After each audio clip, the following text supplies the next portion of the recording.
নমস্কার, আমি doctor Tathagata Bhattacharya, orthopaedic surgeon, Brainland nursing home, লক্ষ্মীকান্তপুরে।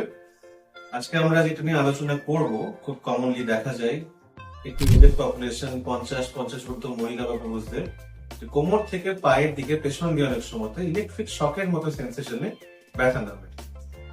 সাধারণত জিনিসটা অনেক সময় শুরু হয় খুব ভারী জিনিস তুললে, অনেক সময় আগে থেকে কোমরে ব্যথা থাকে। এই জিনিসটার মেন কারণ হচ্ছে আমরা যেটাকে বলে থাকি পিআইবিডি। পিআইবিডি কি?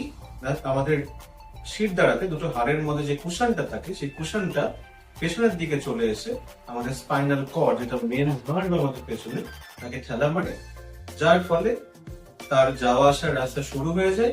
এবং পা তুললে বা খানিকক্ষণ হাঁটলে, 5 মিনিট হাঁটলে, 7 মিনিট, 10 মিনিট হাঁটলে, যে কোনো একদিকে, সাধারণত দুদিকে কম হয়, যে কোনো একদিকে খুব বেশি ব্যথা হয়, ইলেকট্রিক শকের মতো লাগে। অনেক সময় মনে হয় শিরা টান ধরছে, সেটা রিলিফ হয় সাধারণত 1-2 মিনিট, 5 মিনিট বসলে, কিন্তু আবার সেই 10 মিনিট হাঁটার পরে 5 মিনিট বসতে হয়।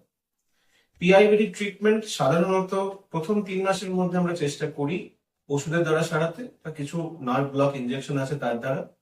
পিআইবিডি অনেক সময় 3 মাসে জিনিসটা অনেকটা শুকিয়ে আসে, যদি শুকিয়ে যায় এবং কম্প্রেশনটাকে কমিয়ে দেয়, চাপটা কমিয়ে দেয় নার্ভের উপরে, তাহলে সেটা সেলফ লিমিটিং হয়ে যায়, মানে নিজে নিজেই অনেকটা সেরে যায়। কিন্তু 3 মাসের ঊর্ধ্বে যদি ব্যাপারটা চলে যায়, তাহলে কিন্তু বেশিরভাগ ক্ষেত্রে স্পাইনে সার্জারি প্রয়োজন হতে পারে। আরেকটা খুব ভয়ঙ্কর কমপ্লিকেশন আছে পিআইবিডি, খুব কম লোকের হয় সেটা। সেটা হচ্ছে পেচ্ছাপ পায়খানার উপর একদম পুরোপুরি নিয়ন্ত্রণ চলে যাওয়া। এবং সেটা কিন্তু যদি হয় 24 ঘন্টার মধ্যে সার্জারি না হলে, সেই জিনিসটা আর কোনোদিন ফেরানো সম্ভব নয়। যদি এরকম হয় কোনোদিন, তাহলে পায়ের ব্যথা তো কমে যাবে, কিন্তু সারা জীবন কিন্তু ক্যাথেটার, সারা জীবন কিন্তু ডাইপার পরে থাকতে হবে। সেজন্য পিআইবিডি বা এই সায়াটিকা বলে যেগুলো ম্যাক্সিমাম পেন অনেক জায়গায় বলে, অনেক সময় জাস্ট নিউরোলজিক্যাল কিছু ওষুধ খেয়ে সারানোর চেষ্টা হয়। যখন আমাদের কাছে আসে, তখন সেটা খুব একটা কিছু আর করার থাকে না, বা খুব অ্যাডভান্স স্টেজে চলে যায়।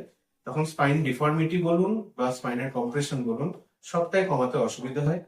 যদি এরকম সিমটম থাকে আপনাদের, এরকম পা ঝিনঝিন করা বা খানিকক্ষণ হাঁটার পরে পা ধরে যাওয়া, মনে হচ্ছে সেটা টান মারছে, অবশ্যই আপনার নিকটবর্তী অর্থোপেডিক সার্জনের কাছে যাবেন। প্রয়োজনে এমআরআই করতে বললে করবেন, এবং এটা ট্রিটমেন্ট তাড়াতাড়ি সারতে হবে।